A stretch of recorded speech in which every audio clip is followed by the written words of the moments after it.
la Bibliothèque nationale de France.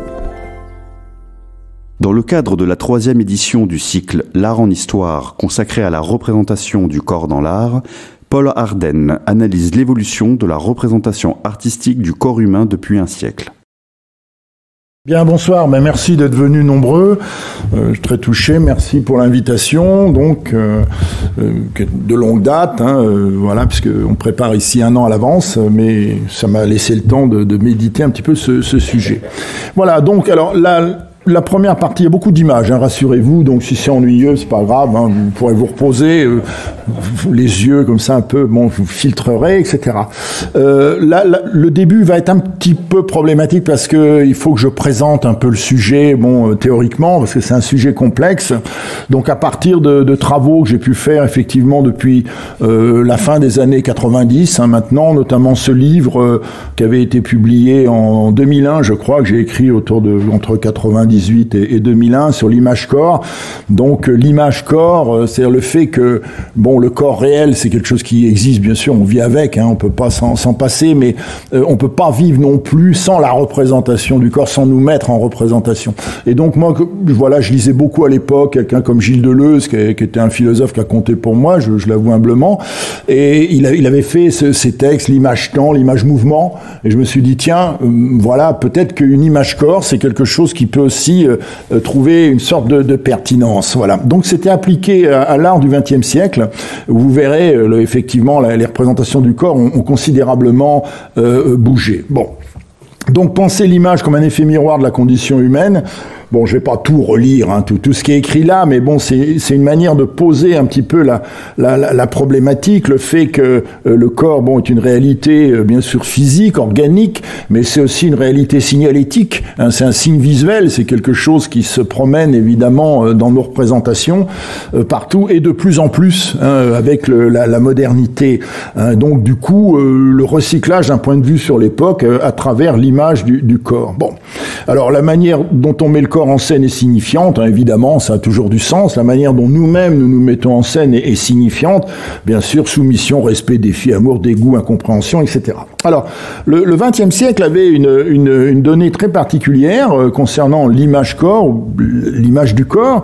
C'est le fait qu'on sortait, on pourrait dire, d'un moment qui était presque un moment dans la culture occidentale, presque d'une grande privation. C'est comme si on s'était interdit la représentation du corps, notamment sous l'espèce dominante du néoclassicisme que vous connaissez, c'est-à-dire des représentations du corps humain uniquement idéalisés. Voilà, donc des corps tous conçus de la même manière, très peu érotisés ou érotisés avec une certaine subtilité, vous voyez, mais qui au fond ne renvoyaient pas du tout à ce qu'était le corps tel que la modernité le construit, notamment à travers la révolution industrielle, à travers les mouvements de population, l'exode rural, la violence révolutionnaire.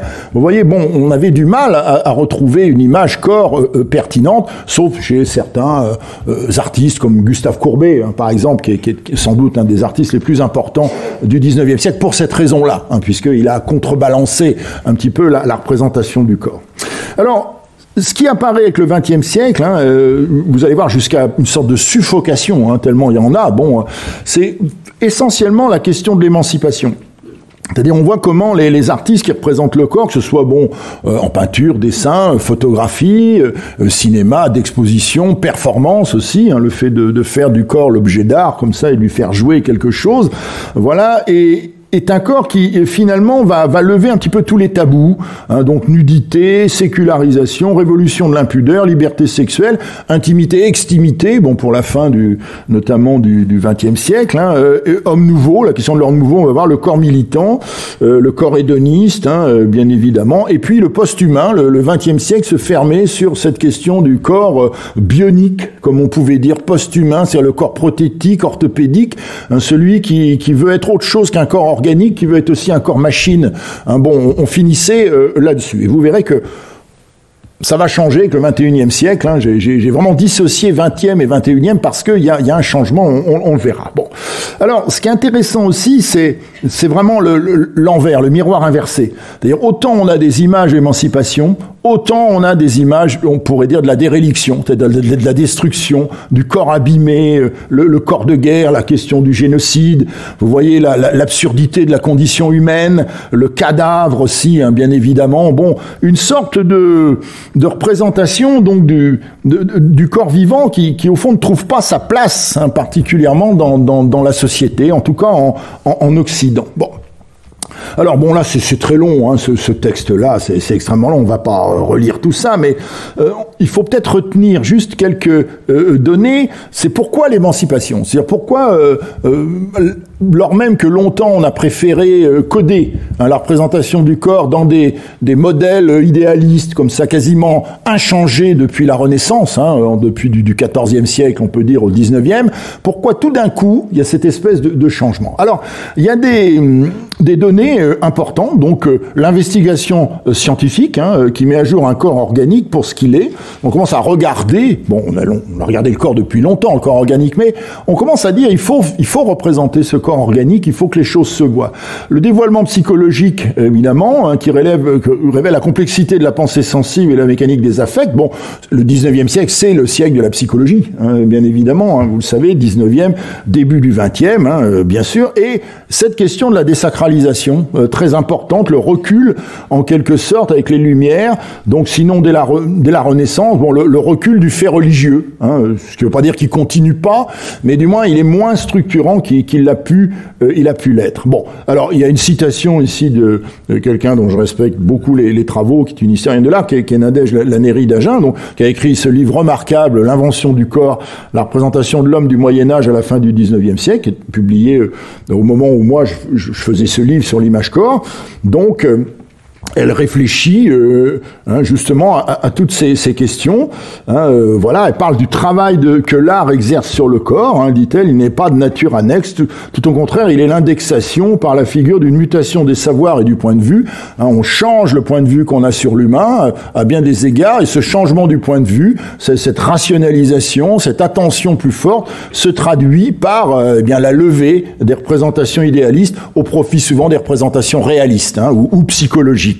Donc, la libération de la forme accompagne, comme son double symbolique, celle de la matière corporelle. Bon, alors évidemment, on retrouve un petit peu, les historiens retrouveront ici des concordances, les accidents symboliques majeurs enregistrés par l'histoire, l'abandon du corpus d'essence divine, la croissance du matérialisme, qui va élargir la voie aux théories de l'homme-machine, et puis la crise de l'humanisme, évidemment, ça c'est le XXe siècle, hein, les tragédies de l'histoire, évidemment la Première Guerre mondiale, hein, la boucherie de la Première Guerre mondiale, et puis ce sommet d'horreur qui représente la solution finale, bien évidemment, nous le savons. Alors du coup, la représentation du corps va suivre un peu ces évolutions, elle va adopter une forme qui n'est plus fixe, mais alors avec un devenir constant. Hein, cette représentation change jusqu'à parfois se nier elle-même, hein, se brutaliser, se déshumaniser. Hein, c'est quelque chose d'assez violent, avec le corps offert comme une proposition problématique, hein, qui perd en quelque sorte du point de vue philosophique, ou comme on dirait ontologique, la question de l'être. C'est-à-dire que là où normalement l'image du corps est censée dire l'être, hein, c'est l'essence en fait de la peinture. Hein. Si on voit le mythe de Diboutade, par exemple, voilà le reflet de la personne qu'on aime sur un mur, hein, voilà, qui est offert par le feu, comme ça, l'ombre.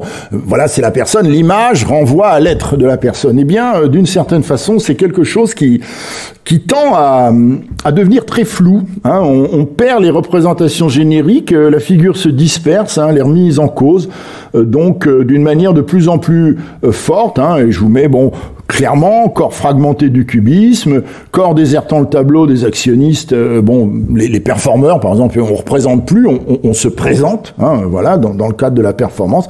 Et puis, eh bien, à la fin du XXe siècle, c'était l'imagerie virtuelle, hein, le corps dématérialisé, bien évidemment. Bon. Alors j'avais justement essayé de réfléchir à ce travail en quelque sorte mental que notre civilisation faisait sur la question du corps, avec cette impossibilité qui constitue un problème, c'est-à-dire d'accepter une représentation fixe de ce que nous sommes, comme les classiques avaient pu le faire, par exemple une fois pour toutes, d'une certaine manière, en tout cas pour des siècles.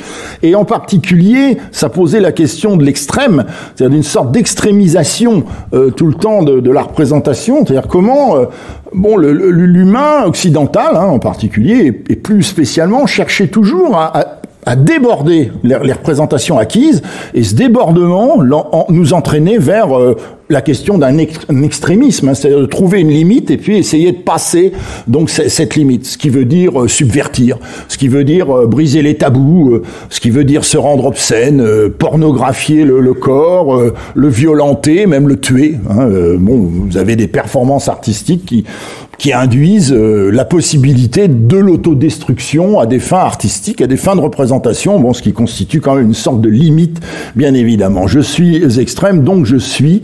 C'était quelque chose donc qui marquait le XXe siècle. Alors voilà, vous voyez, là j'ai placé un petit peu la problématique, et très rapidement, et maintenant je vais faire un inventaire, si vous voulez, j'ai essayé de faire un inventaire comme ça, qui va montrer cette incroyable variété des représentations du corps, on pourrait presque dire une instabilité, c'est pas possible, on peut pas fixer le corps, même si il y a évidemment des points d'ancrage. Alors, un des grands ancrages de modernité, c'est la gloire du corps, c'est la mise en gloire. Bon, alors j'ai mis quelques images ici, voilà, j'aime bien cet autoportrait de Alexandre Deinica, qui est un très grand artiste de l'Union soviétique, donc un russe, voilà, qui a beaucoup représenté des ouvriers au travail, des ouvrières dans des filatures, avec beaucoup de dignité, beaucoup de modernité. Voilà, donc alors, l'image corps assurée de sa validité, et puis je mets doute zéro, corps majeur, dominant, autocentré, bien évidemment. Là, on est devant une sorte de représentation divinisée, en quelque sorte. Le corps séculier, sécularisé, remplace le corps divin, il devient en quelque sorte la même chose. Alors on sent ça très fortement chez beaucoup d'artistes, mais un des grands représentants de cette tendance, c'était Yves Klein, évidemment. Donc je vous ai mis ce très célèbre photomontage de 1960, s'appelle Le saut dans le vide. Donc l'idée d'adapter, comme disait Pierre Restany, le critique d'art, l'image du corps à la vision moderne de l'art, c'est-à-dire de faire de l'artiste un corps conquérant, qui se donne les moyens de se représenter dans cette conquête du monde, cette conquête de l'espace. Ou bien, vous voyez, de se donner une sorte de figure qui renvoie à la sacralisation, aux figures de la sacralisation du sacré. On trouve ça évidemment chez Yves Klein avec les fonds d'or, par exemple. Vous voyez ces sortes de ce bleu Klein, qui exprime une sorte d'immatérialité absolue. Vous voyez de dépassement en fait de la contingence terrestre au profit de quelque chose qui élève le corps, bien évidemment. Alors, il y a quelque chose qui était très fort également dans la mise en gloire du corps au XXe siècle qui m'avait frappé, c'était l'énoncé. C'est-à-dire que les artistes commencent à parler, les gens qui normalement étaient censés produire des images, des figures, donc les dessinateurs, les peintres, les sculpteurs, etc., commencent à parler. Ils deviennent des énonciateurs et ils parlent pour le monde.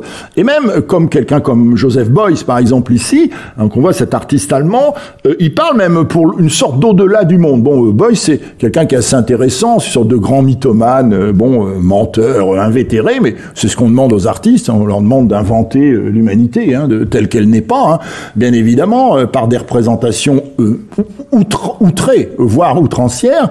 Là, il se met dans la position du chaman, littéralement, c'est-à-dire celui qui fait parler les dieux. C'est le ion de Platon. On peut dire, c'est la chaîne aimantée platonicienne. Voilà, là, il y a le dieu qui parle, et puis il y a le chaman qui parle. Le dieu parle à travers le chaman. Voilà, donc c'est quelque chose d'assez intéressant ici qui requalifie l'image du corps, en tout cas au XXe siècle, comme étant une puissance. Vous voyez, il y a cette idée de la puissance comme ça. Alors cette idée de la puissance, on la trouve très fortement dans toutes les théories de l'art nouveau, de l'homme nouveau, et en particulier tout l'art qui émane donc du monde soviétique, à partir de 1917-1920, avec l'image du producteur triomphant. Bon, vous connaissez tous peut-être ce fameux tableau, le bolchevique de Koustodiev. Bon, 1920, voilà, cette espèce d'homme puissant qui marche au-dessus des masses, qui est un guide. Vous voyez, il montre la voie de la révolution, la voie de l'émancipation, avec une force peu commune, bien évidemment, qui l'assimile aux géants des mythes, des mythes ancestraux, bien évidemment. Bon.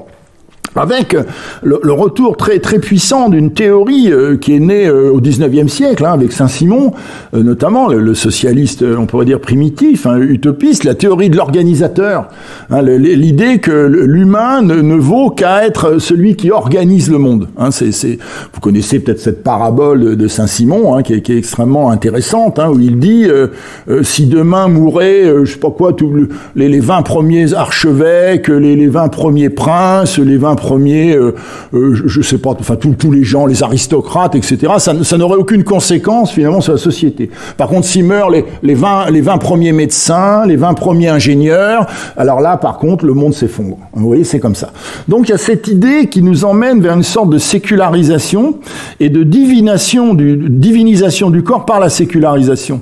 Et en fait, on voit comment ce qui permet ce passage, c'est le travail, la puissance du travail. On le voit avec le stakhanovisme, les images du réalisme socialiste. Le travail, en ce qu'il est non pas une forme, on pourrait dire, de l'exploitation de l'homme par l'homme, mais au sens où il est un accomplissement. Et il est la possibilité d'organiser le monde, voilà, de le créer en quelque sorte à la mesure qui est celle de notre puissance. Bon, voilà, ce sont des images assez extraordinaires. Vous voyez celle du réalisme socialiste, parce que bon, la question c'est comment est-ce qu'on peut y croire. Vous voyez, c'est tout ça, mais c'est intéressant ces images-là, parce que quand on gave pendant des décennies des peuples entiers avec ce genre d'images, d'une certaine façon, on arrive sur le plan symbolique à tenir à distance l'effroi, l'angoisse d'exister, le sentiment d'être nulle part ou de n'être pour personne, y compris pour soi-même. Vous voyez, sans peur, au-dessus, céleste, entreprenant, innovant, techniciste, propre, jeune, inaltérable, serviable, disponible, public plus que privé, c'est extraordinaire. Bon, moi, j'avoue, je suis un fanatique. Bah, vous aussi, c'est bien, c'est quand même le salut de l'humanité, non? Bon, bref. Alors, il y a quand même des gens qui ont représenté le monde du travail, de l'entrepreneur, de l'homme, donc qui se saisit par l'organisation du travail de ce qu'est la réalité, qui au fond trouve sa place dans ce monde à travers l'activité. Bon, il y a eu d'autres manières d'en traiter. Je pense à Michel Semeniaco plus récemment, qui avait fait cette série Identité-Activité. C'est intéressant puisque il négociait les portraits avec les travailleurs qu'il photographier. Vous voyez, comme ici, bon, par exemple, c'est le travailleur lui-même qui crée son propre portrait. Il demande au photographe, moi, je veux qu'on me montre avec mes outils, par exemple, je veux être montré comme ça. Et puis, vous avez des artistes comme Ali Kazma, qui est un grand vidéaste turc, donc qui s'est concentré très fortement sur l'image réaliste du travail, comme accomplissement et comme création, avec toujours l'idée du corps utile à lui-même et à autrui, l'idée de cette concrétisation d'une certaine manière du corps à travers une activité qui le construit, plutôt que le détruire. Voilà, donc j'avais travaillé sur ces questions avec une femme très brillante qui s'appelle Barbara Paula. Il y a une quinzaine d'années, j'avais fait une exposition à Genève, justement, ceux que ça intéresse, sur les représentations du travail. Les gens au travail, c'est pas quelque chose de simple, parce que vous savez que souvent, il y a une sorte on pourrait dire presque de fatalité noire, d'une certaine manière post-marxiste dans la plupart de nos têtes, qui fait que la représentation du travail est toujours représentée comme quelque chose de pénible, d'aliénant, l'aliénation du travailleur, alors que moi je suis de ceux qui considèrent que, un peu comme Hannah Arendt, il y a trois dimensions dans le travail. Il y a effectivement le travail qui vous asservit, bon, pas de chance. Il y a le travail qui vous réalise, et puis il y a le travail créatif qui fait que, au fond, à travers ce que vous produisez, vous construisez le monde, bien évidemment, vous le créez. Alors, ce que le XXe siècle a mis en avant aussi, c'est la figure hédoniste. Ça, c'est très important. Bon, on l'a de Matisse, la danse Picasso, la joie de vivre, David Hockney, Eric Fischel, même jusqu'à aujourd'hui, ce qu'on appelle la culture feel good, le fait de se sentir bien. Ça, c'est cette espèce d'attente, d'espérance d'un corps léger, qui peut s'arracher comme ça, on pourrait dire à la contingence, à la pesanteur du monde, bien évidemment. Et bon, d'une certaine manière, isoler tout ce qui est de l'ordre de la toxicité. Tout ce qui fait toxicité est mis donc à distance. On voit ici, c'est le travail de David Hockney, par exemple, très très intéressant, que ce soit l'univers hédoniste des piscines, voilà, piscine californienne, ou de ces intérieurs bourgeois comme ça, un peu balthusiens d'ailleurs. Ici, on voit comment tout ce qui peut poser problème est évacué. On ne garde que ce qui permet le déploiement justement de la réalisation du corps. Bon, voilà, il y a un très grand nombre d'images.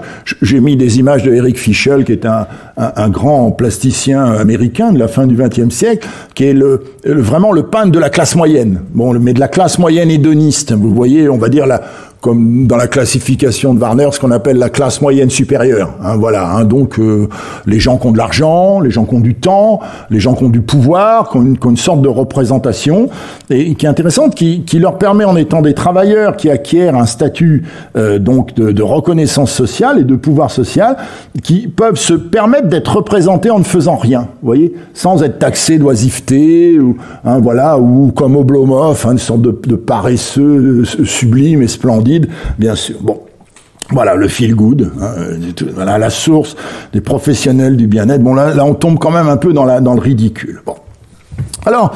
Vous voyez comment tout ça se construit. On voit comment il y a plus de modèle, il y a pas de modèle dominant, mais d'une certaine façon, il y a une volonté, en tout cas extrêmement forte au XXe siècle, de construire une image du corps où justement l'humain se prend en charge lui-même plutôt que subir la réalité.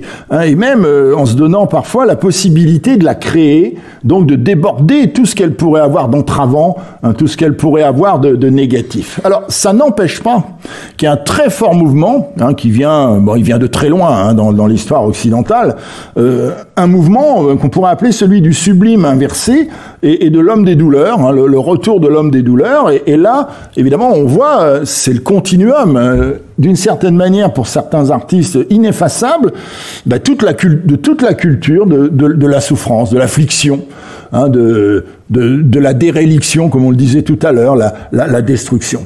Alors, si vous voulez, tout ça accompagne aussi le mouvement de la représentation du corps au XXe siècle. On n'a jamais vu autant de crucifixions, par exemple, et souvent peintes par des gens qui n'étaient pas croyants. Vous voyez, c'est ça qui est assez intéressant, c'est-à-dire que la dimension magique de la crucifixion comme ce rituel chrétien, évidemment, du salut qui vient, mais qui doit en passer par le sacrifice.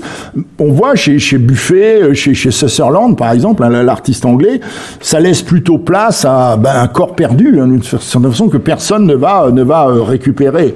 Bon, et on a des images extraordinairement violentes au XXe siècle de la fin de l'homme.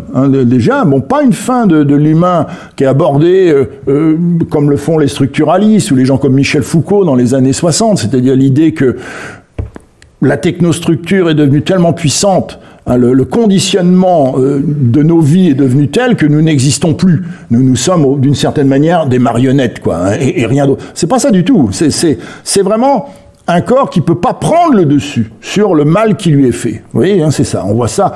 Quand Wilhelm Lembruck, par exemple, cet homme foudroyé de 1915, en haut à gauche, une image terrible. Lembruck, la Première Guerre mondiale, il supporte pas, il fait ça, il se suicide. Vous voyez, c'est pas tout à fait une plaisanterie. On pourrait dire, c'est bon, les gens, ils aiment ça, voir des gens tristes, on va leur en représenter. Non, pas du tout. C'est quelque chose d'assez terrible.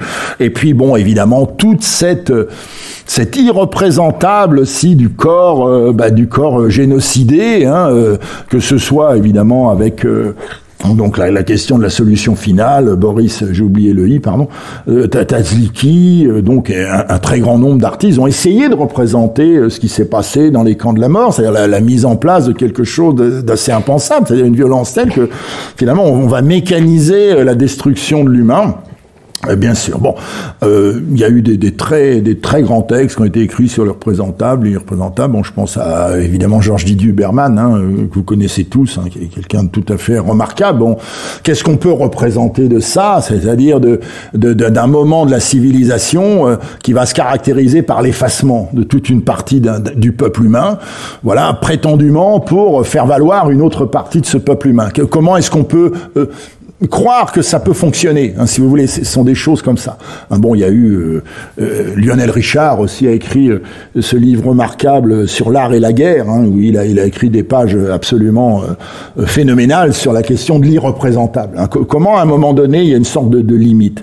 Alors cette limite on la trouve chez Antonin Artaud, que vous connaissez. Bon, Antonin Artaud, évidemment l'acteur, le metteur en scène, ce penseur du théâtre, donc qui cherche la vérité donc du théâtre dans une sorte d'évidence du corps, arrivé à l'élémentaire, comme ça, et qui va perdre la raison, à partir des années 1940, qui sera interné à Rodez et qui va produire un très grand nombre de dessins, dans les carnets de Rodez, sur lesquels a écrit Jacques Derrida, d'ailleurs le philosophe, d'une manière tout à fait passionnante, et j'ai extrait de cet ensemble cette très curieuse représentation qui s'appelle la maladresse sexuelle de Dieu.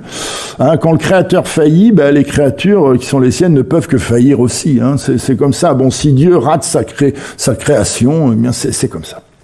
Alors donc vous voyez, glorification, on pourrait dire néantisation, et puis quelque chose qui travaille dès le 19e siècle très fortement, c'est évidemment l'érotique. L'érotique a toujours été présente dans l'art, ça existe depuis toujours. Il y a des très beaux livres chez Taschen, très simples, élémentaires, magnifiques, de Gilles Néré, qui s'appelle Érotique de l'art. Vous verrez, il vous montre comment dès dans les grottes d'il y a 20-30 000 ans, il y a déjà des signes qui ne laissent aucun doute sur la signification. Alors le 19e siècle avait ouvert la voie, bien évidemment, à ce qu'on peut appeler une révolution de l'impudeur, et le 20e siècle va continuer très fortement, bien évidemment, que ce soit Egon Schiele, mais beaucoup d'autres, Picasso, il y a tout un répertoire extraordinaire, et ce répertoire ira parfois jusqu'à une sorte d'outrance caricaturale, avec des gens comme Helmut Newton, qui mettent en avant une sorte de gloire sexuelle, mais particulièrement genrée, comme on dirait maintenant, qui affecte à chaque, on pourrait dire chaque genre, un rôle très particulier. Voilà, au nom de ce que j'ai appelé le masculin photographique. Il y a 2 ans, je publiais un livre sur Newton. J'ai essayé d'expliquer un petit peu, maintenant qu'il était mort, maintenant que les gens qui l'avaient connu, était très âgé, on pouvait peut-être casser un peu l'idole, voir ce que ça donnait. Donc c'est un modèle assez intéressant. Et justement, il est clair que par rapport à ces modèles qui sont des modèles outranciers, caricaturaux, mais brillantissimes sur le plan de l'esthétique et du désir que cela produit, qui était le modèle newtonien qui a créé lui seul, il a créé un genre à proprement parler, ce qui est considérable, c'est quelque chose d'énorme quand on est un artiste. Eh bien, il y avait d'autres approches, et je pense à des travaux d'artistes qui ont vraiment compté, comment cette série des années 1990 s'appelle History of Sex de Andrés Serrano, sur la dimension Donc la dimension très particulière, très intime, d'une sexualité qui n'en passe pas par les codages ordinaires. Ce qui déplaît souvent, comme vous voyez ici dans cette galerie, j'ai quelqu'un qui est venu, qui a cassé comme ça, il a cassé les images. Voilà, donc on évolue un petit peu entre une rigueur documentaire chez Andrés Serrano pour dire la représentation du corps sexualisé, c'est aussi d'une certaine façon une culture du secret, de l'accomplissement par le secret. Et puis, ce qu'a fait une artiste comme Annie Sprinkle, qui était à la fois artiste et prostituée, donc entraîneuse, putain, tout ce que vous pouvez imaginer, un ludisme sexuel autodérisoire, comme je l'ai appelé, où elle a multiplié toute sa vie créatrice durant, à partir des années 1980, les images d'une hypersexualisation ici, donc très très codifiée, donc sous l'angle d'un désir essentiellement masculin, mais où on voit que ici c'est la femme qui décide en quelque sorte de ce qu'est ce désir. Alors la question sexuelle a évidemment connu une intensité très très forte au XXe siècle, pour des raisons souvent dramatiques.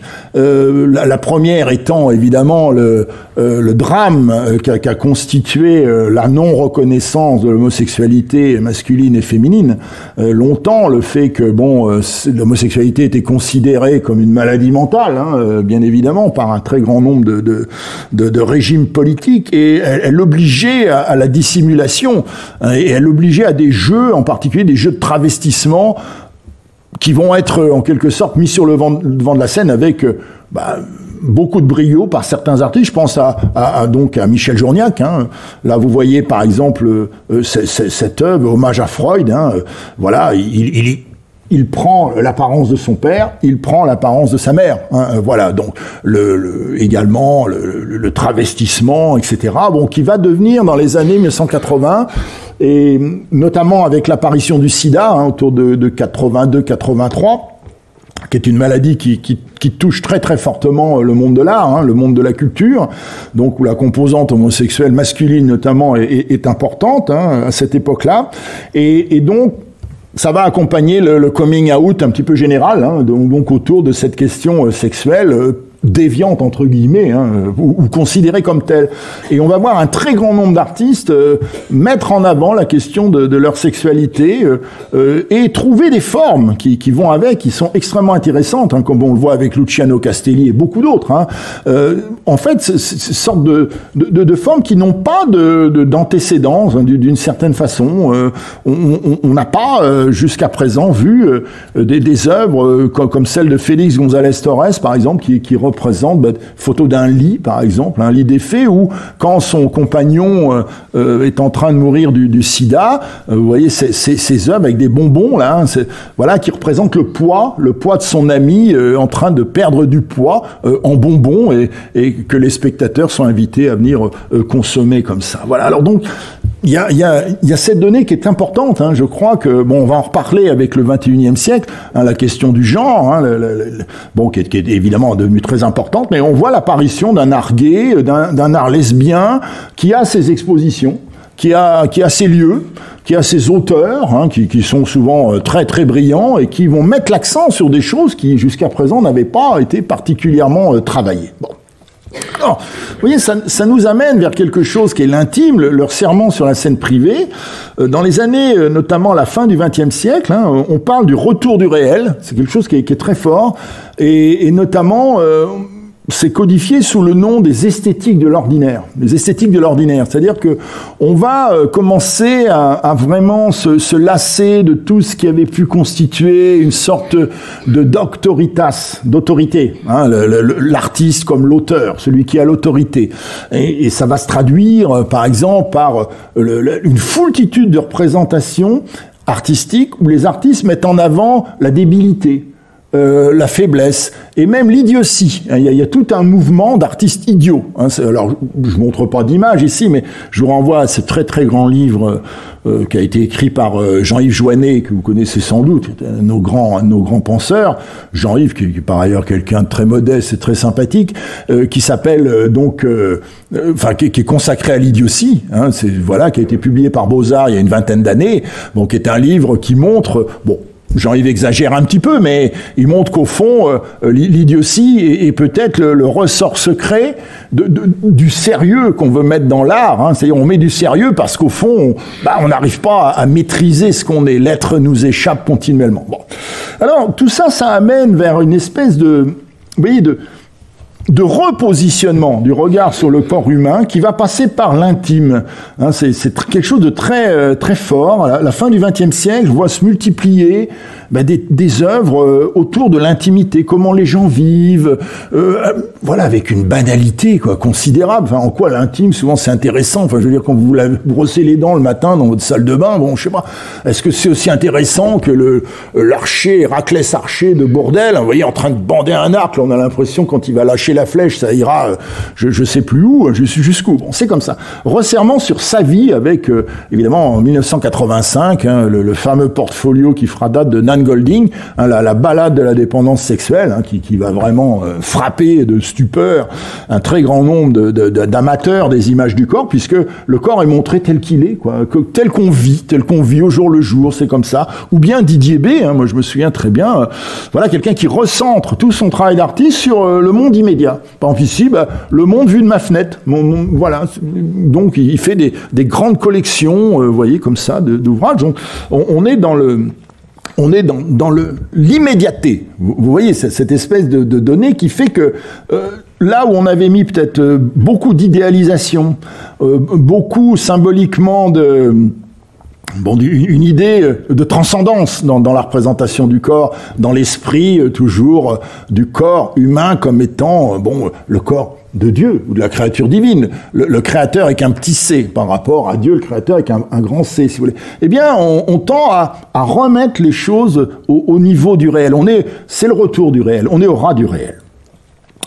Alors, on voit aussi cette donnée importante, c'est tout le mouvement de la performance. Hein. Bon, je vais pas raconter ce mouvement, mais c'est l'idée d'exposer le corps en direct, comme un objet d'art, comme font Gilbert et Georges, hein, les sculptures chantantes, comme ça, ils s'exposent eux-mêmes, en disant voilà, et avec souvent une espèce d'exagération, hein, on va tomber dans le hors-limite, l'actionnisme, la performance, une volonté de briser les tabous, hein, comme vont faire les actionnistes viennois, de rejouer des rituels, vous voyez, mais en les désacralisant. Comme fait Hermann Nietzsche, par exemple. Des œuvres souvent formidablement violentes, formidablement agressives, hein, qui vont choquer. Beaucoup de ces artistes ont des problèmes avec la police. Hein, certains seront arrêtés, feront de la prison, certains vont même jusqu'à, comme Chris Burden, se faire tirer dessus à la carabine, hein, et une balle de 22 longs rifles lui traverse le bras, hein, par exemple, vous voyez. Donc, quand on demande à l'artiste, mais pourquoi vous faites ça? Eh bien, il dit, moi je veux voir ce que c'est, je suis une sculpture, mon corps c'est une sculpture, et je veux voir au fond ce que peut ressentir une sculpture. Bon. D'accord, ok. Heureusement que Tom Marioni qui a tiré, il a tiré dans le bras, quoi. Vous voyez, il aurait Vous avez vu la couverture d'Extrême tout à l'heure, hein, on voit c'est Serge III Oldenburg, hein, 1964, on est à Paris, ce sont les festivals de la libre expression de Jean-Jacques Lebel, hein, le très grand artiste performeur. Carrément, hein, il prend un pistolet comme ça, solo pour la mort, hein, un revolver, il met une balle devant tout le monde, là, 400 personnes, hein, et puis plic. Voilà, bon. Alors, il n'est pas mort, hein. Voilà. Bon. Il aurait pu, hein. Donc, vous voyez cette grande question spinoziste, que peut un corps, jusqu'où est-ce qu'on peut aller? On est dans l'époque des performances incroyablement, on pourrait dire brutales, qui débordent toutes les limites. Michel Journiac, dont on a parlé tout à l'heure, va faire des performances avec Sylvia Bourdon, par exemple, qui est une actrice porno. Par exemple, l'action érotico-patriotique, 1969. Vous avez une espèce de mise en scène pornographique formidable de messieurs qui arrivent, qui se sodomisent comme ça devant tout le monde. Très rapidement la police arrive. On est quand même dans une sorte de hors limite comme ça où on rejoue des rituels avec le corps en disant il y a un corps social. Le corps social, c'est un corps qui est forcément entravé par la puissance de la loi. La puissance de la loi qui n'existe pas pour rien. Si on se donne des lois, c'est parce qu'on assure la possibilité de vivre ensemble. Voilà, mais ces artistes vont pousser plus loin. Vous connaissez en 1969, la messe pour un corps de Michel Journiac qui a fait scandale, puisqu'il a cuisiné du boudin avec son propre sang, et il a fait communier les gens dans la galerie de Daniel Templon. Selon un rituel qui renvoie à l'anthropophagie, hein, ni plus ni moins, quoi. Donc certaines personnes ont dit oui quand même, le cannibalisme, c'est peut-être un peu limite. Bref. Alors, là, on est dans l'humain. Vous voyez, on est vraiment dans l'humain trop humain, peut-être, comme dirait Nietzsche, hein, c'est comme ça. Mais il y a quelque chose qui lève très très fortement au XXe siècle aussi, c'est le corps technologique. De plus en plus. Ça commence avec les années 20. Les corps mécaniques, vous voyez, vous avez ça, la nouvelle objectivité allemande, les automates, toute cette fascination pour les contes d'Hoffmann, vous voyez, cette espèce de corps qui est humain, mais qui est aussi la marionnette. Vous voyez, avec une puissance d'incarnation extraordinaire, d'autant plus extraordinaire que finalement, ce n'est plus la chair qui commande, c'est le mécanisme. Bon, c'est en fait le retour très puissant à travers la pensée matérialiste du corps-machine de la maîtrise. Hein, l'idée qu'est-ce qu'on est? On est des machines, hein, tout simplement. Bon, alors ça va courir tout au long du XXe siècle, ce corps mécanique, à travers des mouvements d'art comme l'art cybernétique, hein, avec Nicolas Schoeffer, hein, c'est-à-dire l'art des automates abstraits, hein, c'est comme ça qu'on peut le dire. Beaucoup d'artistes vont travailler sur l'automate abstrait, et évidemment, ce qui va permettre un extraordinaire développement de cette tendance, c'est bien sûr l'entrée dans l'âge digital. À partir des années 1960-1970, les ordinateurs, donc apparaissent dans les années 1940, dont les artistes s'emparent dès les années 1950. Hein, vous avez des artistes qui commencent à travailler avec l'ordinateur.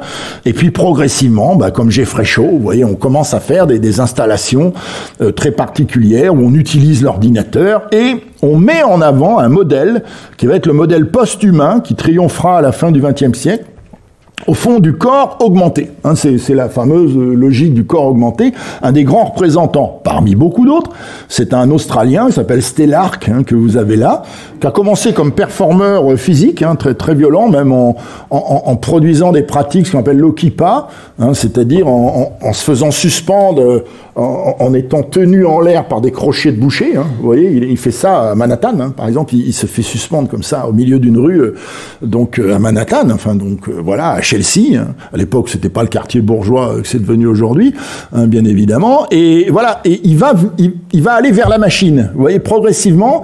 Et voilà, il va se faire greffer une oreille supplémentaire. Il va créer des machines. Vous voyez, comme on voit ici, hein, donc une troisième main. Voilà, une espèce de corps machinique monstrueux, hein, on peut dire littéralement monstrueux, terrifiant, voilà, avec des machines, le corps machinique. Alors, c'est quelque chose d'intéressant, ça, parce que on voit la fin du XXe siècle littéralement travaillée par cette question du corps mécanique, avec d'une certaine manière, un désir profond et presque insolent, c'est-à-dire de dire la métaphysique n'existe plus, il reste plus que la physique. C'est-à-dire que, arrêtons, nous artistes, de vouloir donner des représentations du corps, de nos vies, de ce que nous sommes, qu'aurait une sorte de valeur comme ça, au-delà du matériel. Nous ne sommes que du matériel. Et donc, ces artistes-là sont des artistes du matériel.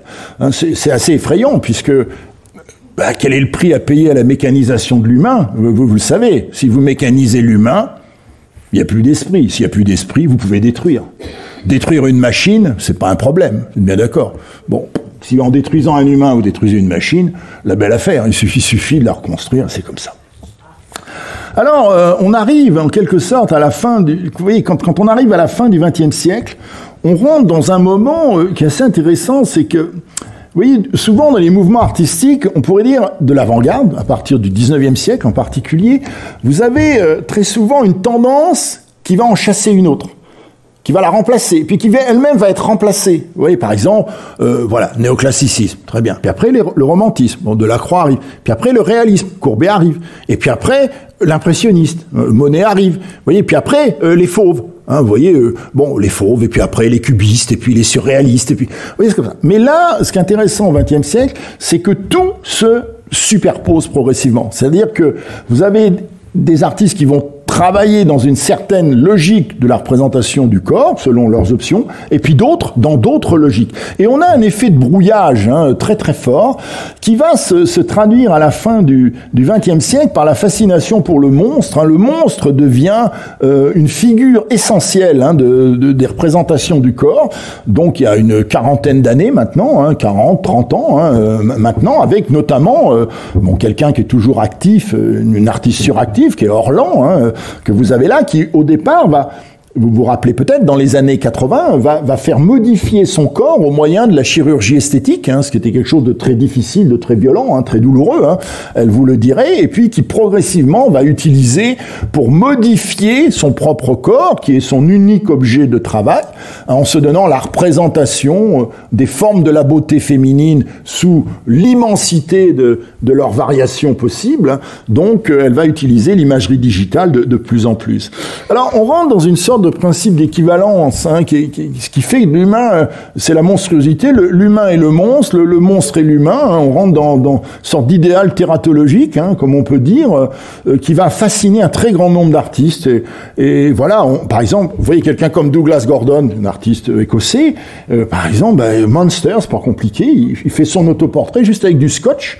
Vous voyez, il prend du scotch comme ça, puis il relève un peu partout, et puis il devient une sorte de monstre, bon, Génie Séville, qui fait tout ce travail sur la déformation, et puis, évidemment, le grand choc dans les années 90, on est autour de 1992, c'est l'apparition de Matthew Barney avec ces 4 films prodigieux qui sont une sorte d'ovni dans la production, on pourrait dire, artistique de l'époque, et de la représentation du corps, Cremaster 4, je sais pas si vous connaissez ces films, hein, c'est voilà où il met en scène ces formes de corps comme ça, tout à fait bizarres, qui sont à la fois machiniques, qui sont animaux, hein, avec l'idéal, on pourrait dire, hein, d'un corps qui ne vaut qu'à être transformé, qu'à être modifié. Hein, c'est évidemment le principe mutationnel, hein, ici qui l'emporte.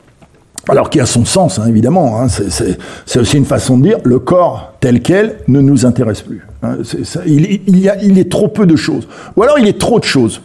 Et on voit aussi quelque chose apparaître, c'est la disparition. Énormément d'artistes ont travaillé sur la disparition. Bon, un des grands représentants, c'est Pistoletto, par exemple, hein, qui va faire ces fameux tableaux miroirs dans lesquels, au fond, vous vous voyez vous-même. Il n'y a rien dans le miroir, sinon vous-même. Donc c'est assez curieux. Pourquoi est-ce que l'artiste ne me représente pas ?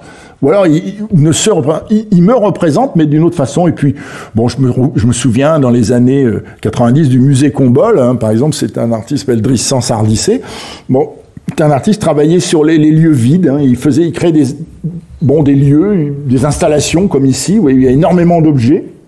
Mais il n'y a personne, il n'y a jamais personne. Toujours une sorte de vide. Hein, ce qui manque, c'est la figure. La figure disparaît. Et là, on est dans un principe métonymique, hein, où, d'une certaine manière, le vide est censé connoter le plein. Il n'y a personne, mais on est censé avoir beaucoup de monde, mais en réalité, on cherche, évidemment, où est la personne. Bon. Alors, je regarde l'heure, parce que, oui, voilà, donc, le temps passe très vite. Bon. Alors vous voyez, c'est compliqué, hein, le XXe siècle, hein, sur la question de l'image du corps, hein, c'est quelque chose de très compliqué, et on en a vraiment une idée, là on ne parle que des arts plastiques, du champ des arts plastiques, qui ne sont qu'une composante de la variété, de la variation du corps. Mais si vous regardez certains domaines, par exemple la musique populaire, c'est assez intéressant, si vous prenez le chanteur populaire entre le début du XXe siècle et la fin, vous voyez, donc, en passant par, je sais pas, moi, Bourvil, David Bowie, par exemple, Sun Ra, vous dites, c'est absolument incroyable, quoi, la mutation extraordinaire. Si vous prenez la mode, le monde de la mode, c'est exactement la même chose, hein. On voit cette espèce d'instabilité, comme ça, ce qu'on pourrait appeler la figure incertaine, hein, la crise de l'identification par l'image, qui va marquer le siècle dans lequel on rentre, qui est le 21e siècle, qu'on va aborder maintenant. Le XXe siècle, hein, écrit une histoire qui va de la libération de la figure à l'expression multipliée, bientôt envahissante de la figure incertaine, donc incertitude figurative, hein, qui devient fondatrice structurelle au-delà de la conjoncture, c'est-à-dire que, bon, représenter un corps, c'est le déreprésenter, ou le non-représenté, ou le surreprésenté, ou le sous-représenté. Vous voyez, c'est sûrement pas être dans on pourrait dire, une espèce de représentation spéculaire, hein, qui reposerait sur un effet de miroir, hein, une symétrie, comme ça. Bon, on est dans la symétrie représentative. Bon. Et en même temps, donc, qu'il a gagné de se représenter libre, le corps humain a perdu sa figure. Alors ça, c'est une donnée intéressante, hein, c'est la question du visage aussi. Aujourd'hui, nous n'avons plus de visage. Hein, c'est comme ça, quand vous regardez dans l'art, il n'y a plus de visage. Bon. Voilà, bon, on expliquera ça une autre fois. Bon. Alors, ce qui m'a intéressé, moi, je me souviens, j'ai vu apparaître ce phénomène qui est le tatouage dans les années 90, qui est devenu un phénomène de mode, hein, aujourd'hui assez ridicule, il faut bien le dire. Bon, une tentative désespérée de l'individu de reprendre la main sur sa figure en l'esthétisant lui-même, en se faisant le propre producteur de son image-corps, au risque du kitsch, pour l'essentiel, bien évidemment. Bon. Alors, c'est une donnée qui est intéressante. Dans les années 80-90, et certains artistes dans le monde de l'art, dont Douglas Gordon, par exemple, qu'on a parlé tout à l'heure, commencent à se tatouer. Hein, c'est comme ça. Bon, voilà, ils commencent à se tatouer, et d'une certaine façon, c'est une manière de dire, si on peut pas représenter la figure depuis l'intérieur, on peut toujours aménager la figure, hein, par soi-même. Si on le fait soi-même, c'est pas si mal. Alors le problème, je critique pas du tout le tatouage, je me permettrai pas, hein, c'est un art majeur, incontestablement. Le problème, c'est peut-être ce qui en est fait, bon, comme ici, bon, ben voilà, des petites ailes dans le dos, des petits rinceaux kitsch comme ça, bon, excusez-moi ceux qui portent ça sur eux, hein, je vais pas vous demander de vous déshabiller, hein. D'ailleurs, si vous me voyez moi-même, bon, voilà, je vais me cacher. Voilà. Mais ça peut aller très loin. Quelqu'un comme Jean-Luc Vernat, par exemple, c'est vraiment un artiste tout à fait remarquable, hein, tout à fait intéressant. Voilà. Comment, je me suis toujours demandé en regardant Jean-Luc Vernat, c'est quel rapport a-t-il à son propre corps, le corps physique, au-delà de l'apparence, si vous voulez, parce que c'est quelqu'un qui, au fond, toute sa vie, va accumuler les images de lui-même, mais des images, on pourrait dire, où au fond il augmente sa surface de représentation. Et le tatouage est un des éléments, hein, qui lui permet d'augmenter cette surface. Vous voyez, comme ici, hein, c'est quelque chose d'assez troublant. Voilà, donc qu'est-ce que tout ça veut dire, bien évidemment. Douglas Gordon, hein, 97, on est dans l'époque, hein, le tatouage, le mot coupable tatoué sur le dos de l'écrivain Oscar Vanden Bogart, mais lisible uniquement dans un miroir, guilty, bien évidemment. Bon. Alors vous voyez, je clôt, ça veut rien dire, 20e siècle, 21e siècle sont des dates, en fait il y a un continuum historique, ça s'arrête pas tout d'un coup, voilà, 1999 c'est comme ça, 2000 ça change, non, il y a un continuum, mais pour des raisons de commodité, j'en arrive à ce qu'est notre siècle maintenant, et je vais essayer de montrer, j'ai essayé de réfléchir ce qui s'était passé, est-ce qu'il s'était passé quelque chose. D'autant que j'essaie de faire une suite à ce livre sur l'image corps, donc j'ai engagé une réflexion sur la suite, sur le 21e siècle, et notamment ce qui m'est apparu, c'est la notion du corps cerné. Le fait qu'il est de plus en plus difficile d'être soi-même aujourd'hui, on vit dans un univers d'injonctions, il y a une sorte de concurrence des injonctions. La modernité avait intronisé, imposé le modèle du corps émancipé, le 21e siècle, au contraire, fait peser sur nos corporéité, une somme d'injonctions lourdes, l'assignation de genre, hein, on parle beaucoup de race, d'appartenance identitaire, l'avatar aussi, hein, c'est quelque chose d'important, donc la présence aux réseaux sociaux, hein, qui va peser sur la construction de l'identité.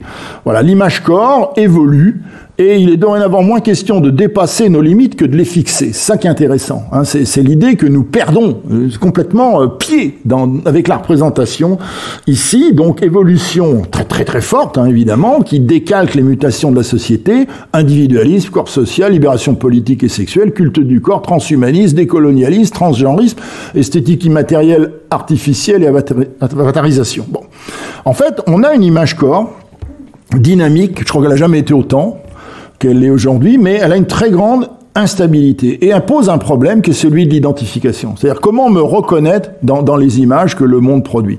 Et par extension, quelle image donner de moi-même. Bon. L'image corps au XXIe siècle est évidemment difficile à cerner. Il y a le problème du point de vue qu'on a sur soi-même, le point de vue que la société nous donne à travers l'opinion, hein, évidemment, qui parle. Bien sûr, prudence de rigueur, hein, le grand témoin est un petit témoin, alors là je parle de moi, hein, évidemment, bon, c'est difficile de devenir un grand témoin, parce qu'on manque de recul aussi, hein, forcément, sur ce qui se passe. L'idée générale, hein, pour l'image corps aujourd'hui, mais à contester peut-être, ce serait le croix de ce qu'on peut appeler une représentation erratique, c'est-à-dire une sorte d'errance continue, comme ça, hein, bon voilà, c'est un peu la balle de flipper, hein, on va à un point à un autre, voilà, crise du sujet, hein, voilà, est-on vraiment un sujet, plutôt un objet, le jouet d'un système, d'un conditionnement des médias. Bon, la question du déterminisme, la biologie, par exemple, ne nous détermine-t-elle pas plus que la volonté, que l'éducation, que le milieu, que l'idéologie, etc. Bon, les modèles hérités du XXe siècle à la fois se pérennisent. Ici, bon, le modèle libertaire, c'est au fond, on est libre, on fait ce qu'on veut, mais il se diffracte. Là, le modèle identitaire qui enferme dans une catégorie, on n'a plus envie d'être enfermé, je crois, dans une catégorie. Le mouvant aussi remplace le solide. Nos convictions fluctuent, se fragmentent, peinent à se totaliser. Et on rentre dans une conscience liquide, hein, du monde. Hein, on parle beaucoup de ce terme. On a redécouvert à cette occasion la pensée de Zygmunt Bauman, hein, donc sur l'idée que ce qui caractérise la modernité tardive, hein, dans laquelle on vit, ou qu'on l'appelle la postmodernité ou l'hypermodernité. Enfin, on a employé plein de termes, mais peu importe, c'est l'idée qu'il n'y a plus de fixation, qu'il n'y a plus de durée, et que les grandes puissances d'hier, l'État, le religieux, le masculin, l'économique, l'occidental, ploie fréquemment devant d'autres options, à même de requalifier nos identités. Alors, j'ai cherché des images corps de notre temps, et puis je me suis rappelé du travail d'un artiste que je trouve très intéressant, qui est un peintre, qui s'appelle Thomas Levilan. C'est quelqu'un qui peint, il peint des situations ordinaires de nos vies. Vous voyez comme ça, la vie du petit bourgeois contemporain, que nous sommes plus ou moins, urbain, tertiaire, blanc, petit bourgeois planétaire, MacBook, vous reconnaîtrez, hein, bien évidemment, surtout pas un PC, moi j'ai un PC, hein, surtout pas un Mac, hein, voilà, cultivé. Le livre, pas la télé, mais l'ordinateur, ce qui revient au même, décontracté en apparence, quartier bourgeois, plafond à moulure, on vous a remarqué, je ne vis pas n'importe où, mobilier semi-récup, quotient écologique, point d'interrogation. Bon, moi, ma vie, moi, hein, vous vous rappelez de Philippe Muret, un très, très grand penseur, mon corps est mon royaume, mais est-ce que je dois y croire? C'est toute la question.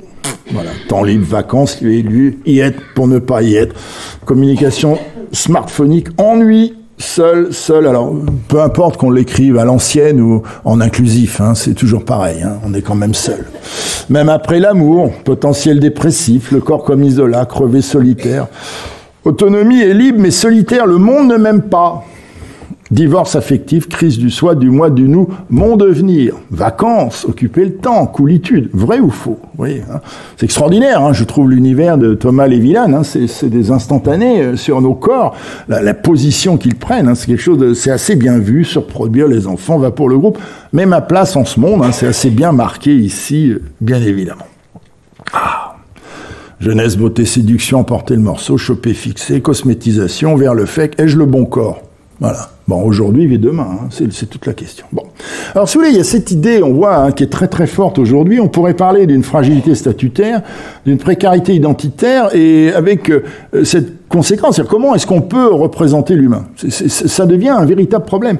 Et vous voyez ce Serrano, Andrés Serrano, très grand photographe américain, vraiment très intéressant, Serrano, qui avait représenté cette histoire du sexe, hein, on a vu tout à l'heure.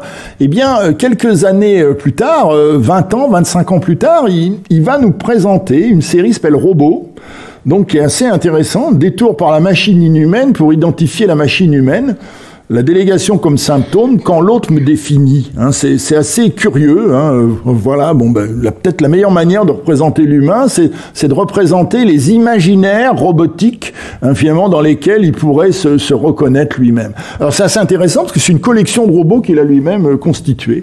Donc voilà, bon, est-ce qu'au fond tout ça ne dit pas plus sur nous que notre représentation à proprement parler? C'est la grande question, hein, de la définition en creux, parce que voilà, on cible le non-humain pour qualifier l'humain, mais on doit assumer la méconnaissance de nous-mêmes et du coup l'impossibilité de produire une image du sujet humain, hein, ce qu'on peut appeler un glissement, on dirait un biais aujourd'hui, hein, dans la mode lexicographique, hein, il y a une sorte de biais comme ça, avec l'idée que on n'a pas réussi à fixer la définition, et le problème c'est qu'il va bien falloir qu'on la fixe. Alors, ça fait apparaître un très grand nombre d'images, par exemple post-newtoniennes, hein, comme celle-ci. Donc voilà, si Philippe Chantier est là, faut pas qu'il me tape, hein, faut pas me taper, mais c'est assez intéressant. Là, on est dans le cliché total. Vous voyez, c'est l'image du cliché total. Ça continue à circuler, de dire voilà, le cliché rassure, tout est à sa place. Voilà, vous voyez, c'est quoi nous les Occidentaux, on est quoi?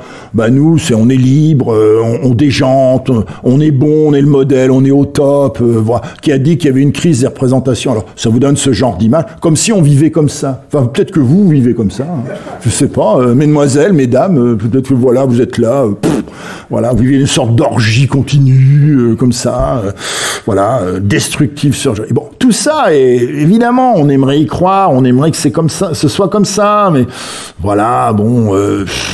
On a un peu de mal à croire, vous voyez, cette espèce de modèle d'une sorte d'émancipation totale de l'Occident triomphant. C'est un petit peu comme la mode de Rick Owens. Hein, vous avez vu le dernier défilé de Rick Owens, hein, c'est intéressant. Bon, qui donne lieu à des mèmes sur les réseaux sociaux. Bon, c'est de l'extravagance totale, c'est d'un ridicule absolu. Tout le monde aime ça, hein, c'est très amusant, mais ça produit des effets en cascade de gens qui disent je vais faire du Rick Owens. Par exemple, voilà, je trouve un tapis là dans l'entrée, je me le mets sur la tête, je défile, voilà, et je fais mon Rick Owens. Vous voyez, donc c'est toute la question. Est-ce que c'est sérieux? Vous voyez, c'est comme ça. Alors, vous pouvez dire oui, c'est sérieux. Hein, évidemment, ça vaut cher, mais on est dans la scène, on est sur une sorte de scène, vous voyez, c'est une sorte d'image facile qui a un problème, c'est qu'elle ne se pense pas. On peut pas la penser parce que elle n'est pas crédible. Il n'y a pas de crédibilité dans ces images-là. Hein, on rentre dans cette espèce on pourrait dire, de spectacle, hein, pour parler un petit peu après Guy Debord. Voilà, le spectacle comme un narcotique, hein, le fait que, bon, bah voilà, on regarde les choses et voilà, et c'est très bien. Bon, bah là, parce que si Superman prend de la cocaïne, quoi, hein, donc voilà, bon, si Superman prend de la cocaïne, on peut en prendre aussi, hein, y a pas de problème. Bon, bref. Alors, tout ça, je dis pas que c'est pas réjouissant, c'est problématique. Vous voyez, moi, j'essaie de pister ce qu'est l'image du corps contemporain, et je vois des signes de la crise du corps à travers justement une sorte d'impossibilité de fixation. Le selfie, par exemple, bon, espèce d'image du bonheur impératif tout le temps, ma vie formidable, bon voilà. Les ambitions toujours déçues au fond et les dérives maximalistes. Et j'ai pris un exemple beaucoup frappé, ce qu'on appelle le piège à soif, hein, le thirst trap, hein, des réseaux sociaux, une sorte de tentative désespérée de fixer l'image du corps. Et ce qu'on pourrait appeler l'évaluation bouchère, hein, voilà, parce que voilà, le boucher va venir, il va dire, bon, combien je mets à cette demoiselle? 7 sur 10, l'autre je mets 3 sur 10, et apothéose et dégringolade de la viande, hein, voilà, donc, bon, formidable. On en rêve, hein, bien évidemment. Bon, en plus, ça a l'air de se passer en Italie, enfin, tout va bien, quoi, hein, vous voyez, c'est magnifique, quoi. Voilà, Narcisse, voilà, s'illusionne-t-il lui-même, ne doute jamais, le doute ou la mort, hein, voilà. Bon, si vous voulez, on rentre dans cette question. Hein, aujourd'hui, on voit bien que l'image doit être d'une certaine manière flatteuse, hein, parce que il faut construire une légitimité à être quelque chose dans un champ social qui est de plus en plus nourri, nombreux, fragmenté, disséminé. On pourrait dire, où, au fond, plus personne ne connaît personne et plus personne ne se connaît parce que tout le monde croit se connaître. Hein, vous voyez, c'est un petit peu ça. Bon, alors quelqu'un dit que quand je suis en bikini, j'atteins la note de 5 sur 10. Est-ce que c'est vrai? Bon, voilà. Bon, on va voir, elle n'est pas en bikini, il faudrait demander. Et quelque chose m'a beaucoup frappé, c'est justement avec l'apparition de l'imagerie numérique, donc, et de l'intelligence artificielle en particulier, c'est la question de l'avatar. L'avatar aujourd'hui est devenu une sorte de possibilité de fixer le corps en évitant de le fixer par nous-mêmes et en laissant la machine faire. Vous voyez, c'est ce qu'a fait Megan Fox, par exemple. Hein. Voilà, elle a décidé, au lieu de montrer sa propre image, de ne montrer que des avatars d'elle-même. Vous voyez, au fond, en disant, voilà, la machine me qualifie beaucoup mieux, elle construit une sorte de moi parfait, bien évidemment. Alors, ça m'a amené à travailler, j'ai beaucoup travaillé sur la notion de beauté artificielle, j'ai fait travailler un logiciel l'année dernière, qui s'appelle Midjourney, que vous connaissez sans doute, donc, voilà, vous faites, vous ouvrez la page, vous avez une petite ligne, imagine, vous écrivez, voilà, sur le prompt ce que vous voulez, voilà. Et donc j'avais mis, voilà, l'idée c'était beauté artificielle. J'ai demandé à la machine beauté artificielle et elle me produit cette image. Bon, très kitsch, hein, vous êtes bien d'accord. Bon, je suis pas sûr qu'on puisse se reconnaître dans cette image. Bon, temps de composition 17 secondes, hein, chromo, kitsch, synthèse, représentation consensuelle. Bon, alors on retrouve Orlan, vous voyez, on refait le détour. Hein, je trouve c'est intéressant, hein, qui elle avec le numérique a infiniment démultiplier sa propre représentation, son autoportrait. Hein. C'est quelque chose qui est possible. Bon, l'humain créait encore son corps rêvé. Avant la guerre des représentations du corps, il entrait dans l'ère du fluide et de l'exigence d'une équité maximale. Alors, on a ce problème, évidemment. Hein. J'ai pris quelques images ici, donc, du corps, au fond, dégenré. D'une certaine manière, voilà, le masculin devient le féminin et le masculin, plus ce qu'il y a entre les deux, ce qui circule, hein, bien évidemment. Bon, est-ce qu'on peut pas représenter, par exemple, un biopic sur Barack Obama, on peut prendre un acteur blanc, et puis, et inversement. Hein, vous voyez, par exemple, un film sur Mohamed Ali, on prend un acteur blanc. Bon, vous pouvez, vous voyez, jouer comme ça. On rentre dans une espèce de moment très, très complexe, hein, donc, que la société, en quelque sorte, nous propose de méditer avec des exemples extrêmement signifiants de gens pour qui, finalement, l'humain tel quel est haïssable. On rentre dans une logique, moi, que j'appelle anthropophobique. C'est-à-dire que c'est l'humain qui devient haïssable. Hein, c'est comme ça, on devient haïssable tel qu'on est. Voilà, donc on change de genre, on évolue, hein, en quelque sorte. Bon. Alors, on demande à la machine. Moi, je demande à Midjourney de me faire un No Gender Human Beautiful Body. Et voilà ce qu'elle me fait. Bon, voilà. Pourquoi pas? Bon, vous remarquez que No Gender, c'est quand même très masculin, ici. Bon, la machine doit encore travailler, je crois. Midjourney refuse de représenter un beau corps blanc ou noir, mais livre des images du beau corps transgenre. On voit le poids de l'idéologie, évidemment, sur la détermination des figures, de la construction des figures. Bon. Blanc, inacceptable, noir, inacceptable. Ou on va dire donc patriarcal d'un côté, donc postcolonial de l'autre, ou raciste, donc interdit. Alors on voit comment, à travers notamment toute la culture du woke, par exemple, donc qui n'est pas critiquée ici, mais qui est présente, on voit comment la question de l'assignation fait se modifier complètement les représentations que l'on peut avoir de soi-même.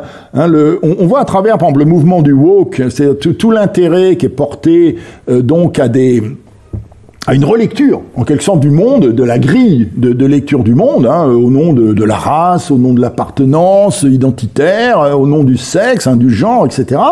Bon, on voit comment ça fait modifier complètement les représentations. Alors, j'en veux pour preuve une exposition qui est très intéressante, qui a eu lieu au Palais de Tokyo, vous voyez, il y a peu de temps, qui s'appelait Ubuntu, un rêve lucide. Donc, l'Ubuntu, c'est le lien tissé, on vous dit, entre tous les hommes, c'est un terme sud-africain. Donc, voilà, été employé, largement popularisé par Nelson Mandela pour dépeindre un idéal de société opposé à la ségrégation durant l'apartheid, puis pour promouvoir la réconciliation nationale en Afrique du Sud. Alors, ce qui était intéressant dans cette exposition, c'est pour ça que je prends un exemple, c'est qu'en fait, on voyait comment ce qui était censé rapprocher les gens les divisait. C'est-à-dire comment le rêve d'une figure inclusive qui agrégeait à elle-même toutes les différences, voilà, pour les surmonter, produisait à l'arrivée de l'exclusion. Voilà, c'est-à-dire, bon, c'est un des grands problèmes, une sorte de panique identitaire. Je pense ce livre d'Isabelle Barberis est intéressant, bien évidemment, sur ce point-là. Alors, vous voyez, c'est une réflexion, c'est-à-dire que comment on peut fixer aujourd'hui, comment on peut modéliser l'identité à travers les figures du champ de l'art. Bon, on a des représentations saturées du corps et de l'humain social. La saturation, une image si forte, si pleine, si englobante, si hégémonique du soi, qu'elle interdit de flotter dans sa représentation, au moins idéalement. Bon. Alors, le féminisme, par exemple, contemporain, c'est très intéressant, nous offre des images qui sont des sortes d'assignations. Les artistes en jouent. Je pense à Corinne Fima, par exemple ici. Bon, voilà, elle va évoquer ce qu'est la condition féminine, à la fois comme suggestion, mais comme libération également. Bon, vous voyez à la fois Ève se représente sous la figure d'Ève. Bon, Ève a à la fois un corps objet dominé, mais c'est un corps sportif, donc très très très libre, bien évidemment, qui peut en quelque sorte assumer d'être plus que l'image que l'on veut lui donner. L'image des Femen, c'est évidemment très intéressant, c'est parce que c'est une image qui traverse les médias, vous le savez, donc c'est une sorte de modélisation de l'image corps, évidemment, mais l'hypothèse qui est posée là est très problématique, bon, parce que, au fond, on veut déféminiser le féminin maximal, voilà, c'est-à-dire l'image de la femme telle qu'elle est construite, on pourrait dire, par des siècles de pouvoir, alors phallocratique, masculin, étatique, religieux, voilà, tout dépend. Enfin, tout ça peut même s'accumuler, mais comment sortir, comment trouver une identité ici très particulière. Alors, ce qui m'a beaucoup frappé, c'est dans le néo-féminisme depuis une petite dizaine d'années, c'est comment bien des artistes femmes vont se réapproprier en quelque sorte l'image du féminin, en essayant de la coder, donc sans passer par les anciennes configurations du pouvoir exprimées par l'image, qui étaient souvent des configurations masculines. Oui, la force, l'autorité, bon, on garde la présence, mais le féminin reste essentiel. Bon, c'est le travail de Déborah de Robertiste, par exemple, bien évidemment, que vous connaissez. Donc, je prends ici l'exemple de cette œuvre qu'elle a réalisée à Paris il y a peu de temps. Donc, voilà, ça s'appelle Le viol du pouvoir. Donc, vous êtes pas très loin là des Invalides, la statue de Gallieni à Paris. Donc, les fameuses Mariannes. Donc Gallieni, qui représente le colonialisme, évidemment, l'autorité militaire masculine, une sorte de pouvoir phallocrate, évidemment, très très insistant. Donc qui voit sa sculpture de gloire encombrée par ces Mariannes qui viennent exposer leur féminité, leur sexe et même le sang, qui peut être le sang de la conquête, le sang de la mort, le sang des règles, donc diversement. Voilà, donc le viol du pouvoir. Alors bon, certains ont dit c'est une œuvre un peu facile, voilà, mais bon, écoutez, on fait avec ça. Alors, ce qui m'a beaucoup frappé aussi, moi, il se trouve que je travaille beaucoup sur l'Anthropocène, les cultures d'Anthropocène, donc, c'est-à-dire ce moment qui est le nôtre, où finalement, on doit admettre que l'état très dégradé du monde, a un responsable. Ce responsable, c'est nous-mêmes. Depuis la révolution industrielle, l'activité humaine est très destructrice des environnements. Et donc, ça produit des modélisations de souffrance qui sont extrêmement fortes. Aujourd'hui, donc, on voit un très grand nombre d'œuvres qui mettent en scène un corps qui est un corps, au fond, qui ne trouve plus sa position dans le monde.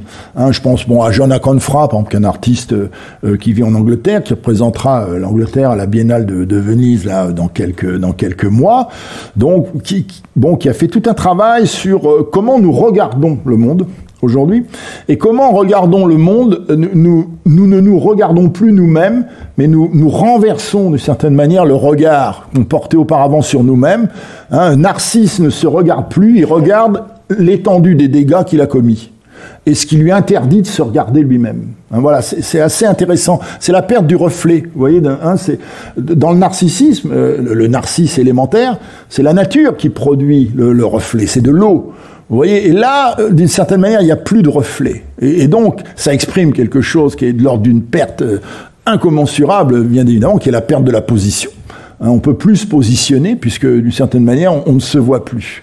On ne fait que regarder un monde, au fond, que l'on a détruit. Donc, c'est assez troublant, cette représentation du corps anthropocène. Alors, Dieu merci, certains artistes parfois en jouent. Alexia Brunet, en 2015, avec Gilles Clément, avait fait le botaniste. Donc, vous connaissez, elle a fait une petite série sur l'évolution de l'agriculture. Donc, à l'heure de la chimie, qui avait commencé depuis longtemps, depuis les années 1950, voilà, ça s'appelle Dystopia, où on voit des situations comme ça. Voilà, il n'y a plus d'eau, ce sont des machines qui viennent polliniser, il n'y a plus d'abeilles, voilà, et puis la jeunesse est un bien très rare, tellement rare que on enlève des gamins, et puis on les vend, vous voyez, comme ça vient, on les échange, voilà, et puis alors, vous connaissez là, évidemment, Madame...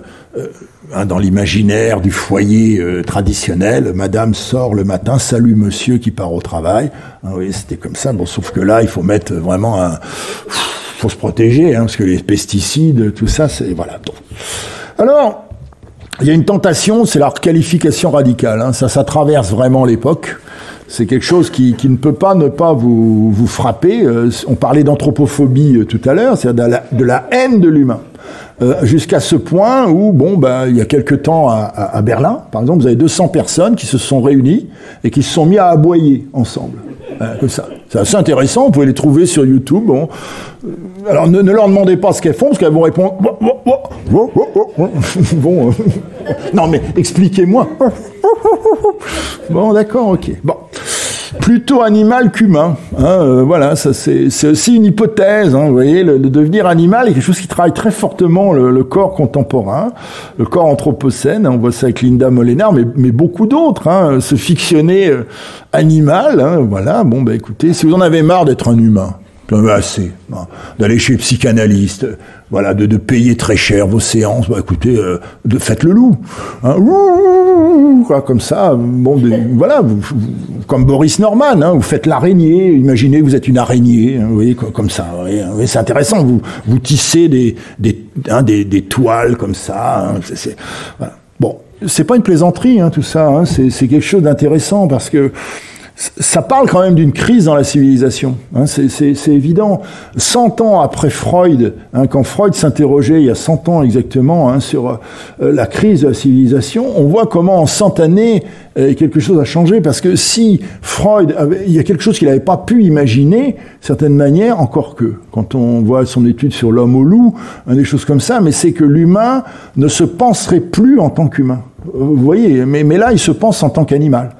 Hein, par exemple, se faire injecter du sang de cheval, hein, comme c'est le cas ici, pour voir si on devient un cheval. Voilà. Si vous allez vous mettre à hennir, par exemple, hein, ou si, je sais pas, vous avez Paris Turf, hein, les journalistes vont venir, on dit, c'est bon, on vous prend, on va à Deauville, à l'hippodrome, hein, vous allez peut-être nous faire gagner de l'argent, etc. Bon. Alors ça, aujourd'hui, c'est incroyable. Le corps jardin, la végétalisation du corps, hein, c'est de concert avec la préoccupation environnementale est quelque chose qui est extrêmement, extrêmement fort. Voilà. Ah, je comprends pas pourquoi. Ah, excusez-moi, ça passait pas. Voilà. Très belle réalisation ici de deux artistes hein, alsaciens, hein, donc qui s'appellent Hugo Mariel et Vincent Muller. Donc c'est très récent, hein, ça a quelques années. Hein. Voilà, où finalement le travail sur le corps ici, qui est engagé par ces deux artistes, hein, consiste à demander à des gens d'aller dans un lieu qu'ils aiment, vous voyez, à collecter des végétaux, à s'en recouvrir, à en faire un masque, à poser avec ce masque et en fait à laisser le masque pourrir dans la nature, hein, le faire revenir. Voilà, donc si vous voulez, cette espèce de désir de refusionner avec l'environnement, hein, corps animal, végétal, minéral, cosmique, hein, jusqu'à la dissolution de l'organique. Hein, vous voyez, c'est comme ça. Donc la question étant, où est l'humain dans cette affaire, hein, vous voyez, c'est quelque chose d'extrêmement problématique, on doit le penser. C'est quelque chose que nous devons penser aujourd'hui. Voilà, comme quand Linda Molenaar, lassée un peu de devenir animal, décide d'être un arbre. Hein, voilà, cette performance s'appelle Tree Pose. Hein, elle crée une combinaison comme ça avec des écorces, elle se la passe sur le corps et elle vient pendant une demi-heure, comme ça, se bloquer contre un arbre, hein, pour essayer de ressentir ce que ressent l'arbre. Vous savez que les arbres ressentent. Hein, les arbres ont... Alors c'est intéressant, ils n'ont pas de système nerveux. C'est les énigmes, ils sont extrêmement forts. Hein. Il n'y a pas de réseau, mais néanmoins, tout vit, hein, sans réseau. Bon, c'est comme ça. Donc, voilà, donc, une sorte de travail. Alors, quelle image, hein, corps de soi, de nous, me désidentifiant, me suridentifiant, le corps individuel comme multitude, éventuellement, s'approprier des images corps déjà existantes. Bon, mais le risque, c'est de tomber dans le stéréotype majeur. Alors, on voit des artistes aussi, Aurélie Dubois, par exemple, mais beaucoup d'autres, hein, qui vont profiter de ce que les machines numériques permettent pour, se mélanger sur le plan de l'apparence à des figures célèbres, Marilyn Monroe, hein, par exemple ici, hein, vous apparaissez comme ça, des grandes figures Colette, hein, donc des grandes représentations ici. Voilà. Donc l'idée étant toujours celle-ci, se désidentifier pour se suridentifier et affirmer une sorte de paraître absolu, hein, qui serait indiscutable. Alors, je trouvais un exemple intéressant, justement, c'est Ezer Cassils, hein, c'est un artiste américain. En fait, je sais pas si on peut dire un artiste ou une artiste, hein, voilà, c'est un artiste transgenre, donc on en parle beaucoup aujourd'hui, hein, bien évidemment. C'est des choses à prendre évidemment au sérieux, une image, un corps-image et non plus une image-corps, inversion radicale, hein, du corps même au signifiant du corps, voilà. Donc c'est-à-dire qu'en fond, on n'arrive pas à définir. Ici, vous avez quelqu'un qui prend des poses comme ça, qui évoque dans des performances publiques la violence, la virilité, la masculinité, hein, voilà, mais qui n'est pas ça, qui n'est pas ça, tout en jouant à être ça. Vous voyez, voilà. Et donc on est d'une certaine manière égaré comme ça, et on a envie de dire que l'image corps, c'est l'égarement lui-même, c'est la notion d'égarement. Vous voyez, c'est-à-dire que si vous arrivez à codifier, si vous arrivez à reconnaître, au fond, ce n'est pas le bon corps. Pour reconnaître le vrai corps, il faut ne pas pouvoir le reconnaître. Il ne faut pas pouvoir l'identifier. Voilà, donc c'est quelque chose d'assez intéressant. Je dis pas que c'est un artiste important, voilà, mais c'est quelque chose qui est de l'ordre du symptôme. Vous voyez, hein, voilà. Avec cette question, quel modèle identitaire pour finir, pour solde de tout compte? Ben voilà. Retour au point origine, une tentation coupable. Alors là, voilà, évidemment, vous connaissez ça. Hein. Le modèle qui va être offert par certains créateurs d'images corps, comme Salgado, par exemple, c'est le modèle, on va dire, génétique, quoi. Hein, voilà. C'est-à-dire, en fait, les seules personnes qui semblent être intéressantes sont les personnes premières. Voilà, hein, on voit ça avec à travers Genesis, hein, évidemment, une sorte de fantasme du retour au point zéro, à l'idée que le corps, le seul corps possiblement, comme on dit maintenant, je n'emploie pas cet adverbe, c'est énervant, le seul corps au fond possible, acceptable, respectable, c'est celui d'avant la civilisation mécanique. Vous voyez, c'est celui d'avant ce qu'on pourrait appeler le progrès, par exemple. Hein, voilà. Bon. Le corps impossible comme seul corps possible, hein, voilà la question qui est posée. Alors, je m'achemine vers la fin. Hein, vous voyez, on voit comment le XXe siècle pose un problème extraordinaire. Hein, je crois que jamais dans l'histoire de la civilisation humaine, jamais, on a autant diffracté l'image du corps humain. Je crois qu'il n'y a pas... Déjà, le XXe siècle, c'était extraordinaire. Mais le XXIe, en une vingtaine d'années, là, c'est quelque chose d'absolument stupéfiant. Donc, on est dans cette question. Et donc, c'est la raison pour laquelle certains artistes du visuel, pour mettre le corps, vont procéder en scène et vont procéder autrement, ils vont l'oublier. Ils vont l'oublier, c'est le cas par exemple de tous les artistes du soin, du care, hein, c'est-à-dire qui disent au fond, pourquoi est-ce qu'on cherche une représentation du corps ? Il y a bien plus important, c'est de le faire exister, c'est de le maintenir en bonne santé, c'est de garantir sa sécurité. C'est d'amender sa fragilité. Bon, donc, c'est tout le grand mouvement du care, du soin, hein, à partir de la fin des années 1990, du XXe siècle. Hein, bon, voilà. Et ça se traduit chez beaucoup d'artistes par, en fait, le fait qu'on ne va pas s'intéresser à l'image du corps, mais on va s'intéresser à ce qu'on peut faire au corps pour qu'il se sente bien. Vous voyez, comme le fait Sarah Rochem, avec des dispositifs comme ça de mise en condition du corps commun, du corps collectif, hein, comme ça, où on fait des choses ensemble, en bougeant, hein, on se met en partage, comme ça, vous voyez, à travers des sortes d'expériences un peu kinesthésiques, hein, comme ça, où finalement l'apparence n'importe pas, mais la sensation importe beaucoup dans la lignée des expériences de Lygia Clark, hein, que Lygia Clark, cette artiste brésilienne, faisait à Paris, parce qu'elle vivait à Paris à l'époque, donc dans les années 70. Donc, vous voyez, où au fond, ce qui importe, c'est pas l'image du corps, c'est comment le corps se ressent lui-même. Hein, et d'une certaine manière, c'est ça qui est important pour certains artistes. C'est au fond essayer de faire retrouver du bienfait. Hein, bon, et là, je pense au travail de Béatrice Bissara, hein, qui met en avant l'idée d'un corps néo-chamanique. Élaborer une image de nos corps est vain, l'esprit est tout, l'image est dans l'esprit, elle est inutile, à jamais une fiction.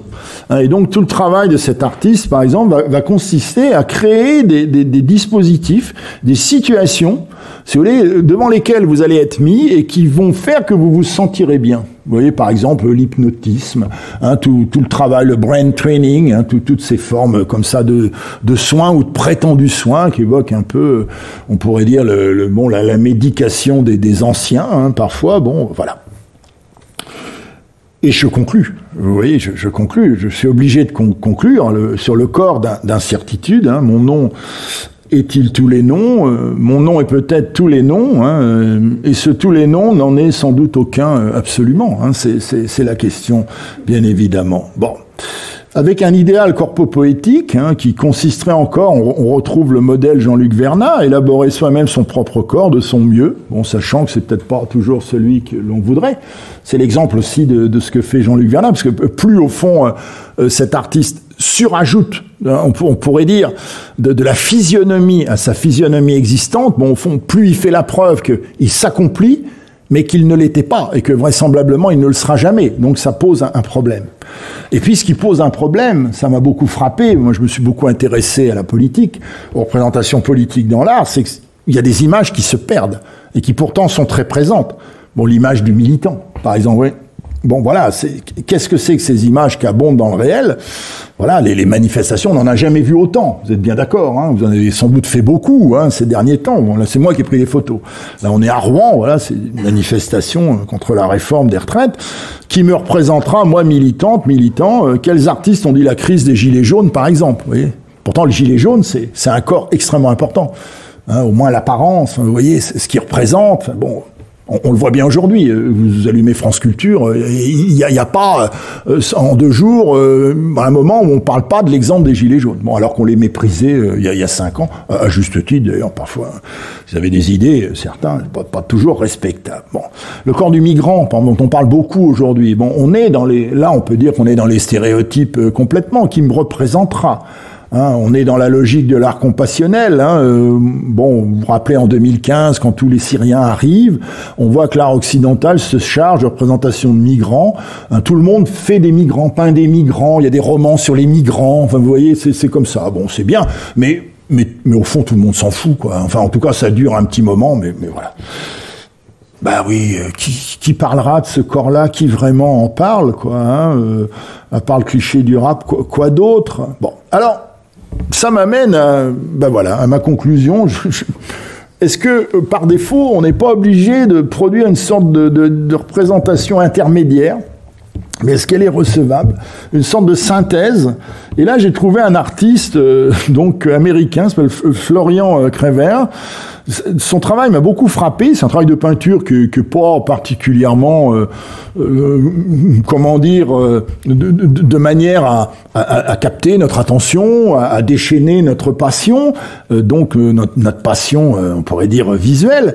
Mais ce qui est intéressant, c'est que c'est un artiste qui intègre tout. Oui, il intègre tout, les mélanges des genres, les âges, les lieux. Il y a une espèce de confusion comme ça générale qui au fond, d'une certaine manière, nous fait dire c'est peut-être ça, la seule image possible du corps contemporain. Oui, c'est peut-être ça. C'est-à-dire une fusion qui ne nous satisfait en fait en rien, mais qui correspond à peu près à ce qu'est la réalité de l'image du corps contemporain. Attention, ça, c'est la dernière page. Vous avez vu, en plus j'ai mis en page, j'ai fait le dégradé, puis ça grossit, c'est de plus en plus gros, c'est trouble dans le moi, trouble dans l'image du moi, trouble dans la mise en image du moi. Bon, un corps sans image assuré de lui-même peut-il résister à ce déficit symbolique? Non, attendez. Quelles conséquences? La perte de soi au bout du chemin, effet miroir de la faillite de l'autoreprésentation. Point d'interrogation. Vous voyez, parce que moi, je ne suis pas un expert. Voilà, je vous remercie. Merci beaucoup. On m'a dit qu'il faut finir à 20h, et il est 19h59. Voilà. Bon. Je vous remercie. Vous venez d'écouter un podcast de la Bibliothèque nationale de France. Retrouvez les conférences, rencontres et créations de la BNF sur toutes les plateformes de podcast, ainsi que sur le site bnf.fr.